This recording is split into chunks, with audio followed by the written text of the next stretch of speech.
Hey everyone, today I'm going to show you how to make my specialty for hangovers and celebratory causes. It's called grilled cheese with eggs supreme deluxe 2013 or something. I don't know what to call it yet. It's delicious. Today I'm going to show you how to make it. So all you need is basically cheddar cheese, you need 2 pieces of bread, and you need cream cheese.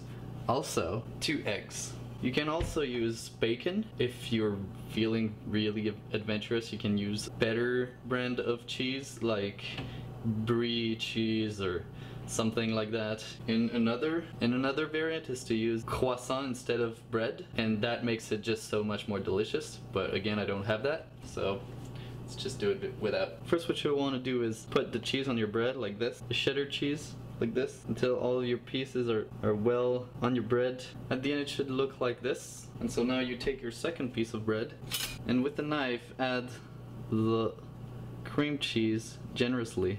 At the end it should look like this. Okay, so this doesn't really work if your pan is not hot enough.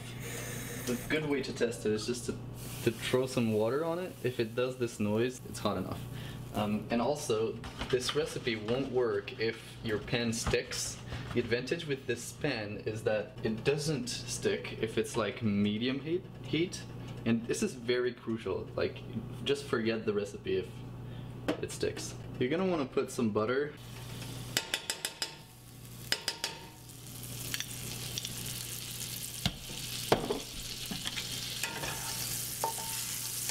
So crack your eggs, don't break them, this is very important.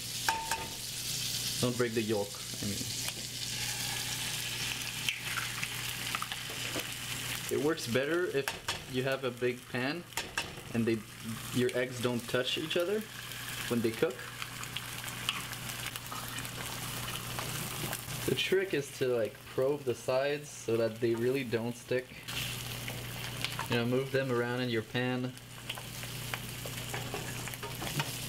so that they don't stay in the one place enough for them to stick. And put some salt and pepper on them. I like mine with a lot of pepper and a little salt.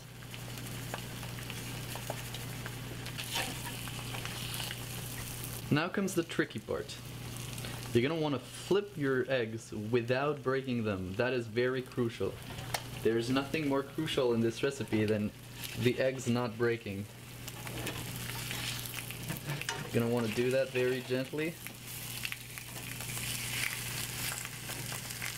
Mission accomplished. So let them cook on this side for like just a little bit, just to say that there's no more, you know, white gooey thing on your egg. Personally, I hate that. So now that you know that your eggs are cooked, put them on your bread like so. Then put the top side on it like so. Notice that my egg hasn't broken. Now feel free to put more butter on your bread. And at this point you can lower a little bit the heat of your pan. Grab your bread and put it back on your pan. So the reason I'm not completely fat right now is because I don't eat that many of them. I usually just tend to keep this recipe for when I'm really hungover and I need something in my stomach to like soak all the alcohol left over or really fill me up for the whole day. By now it should be cooked enough for me to switch sides. So the way I like to do it is just kind of like do like this, because it can get messy. It happened to me before. The whole thing just goes sideways and then the cheese is too melty for me to like put it back, and then it's like a whole big mess, you know? I like the, you know, it's perfect for me, this, you know, when it's all golden, it's perfect. What you can do is just like grab the fat of your pan, you know, make it delicious. Now you wait a little bit for the other side to cook. By this point you're gonna notice that your cheddar cheese is gonna melt down your bread and kind of stick to your pan. That's okay. It's expected, and it's a good sign too, because it means that your cheese is gonna be all melted and delicious. So hear that sound? It is the sound of glory, and probably a heart attack too, but you know, whatever. You can see the cheese is melting a little bit on the pan.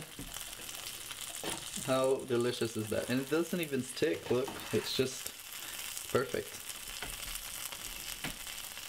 So by now it should be good. So you're gonna wanna take your bread, your delicious meal that you've just cooked, and voila, it's perfect. Close your pan, turn off your thing. Turn it off. Now I'm gonna show you how to eat it. The moment of truth. I got my knife, and now we're gonna see if I made it correctly. I should have.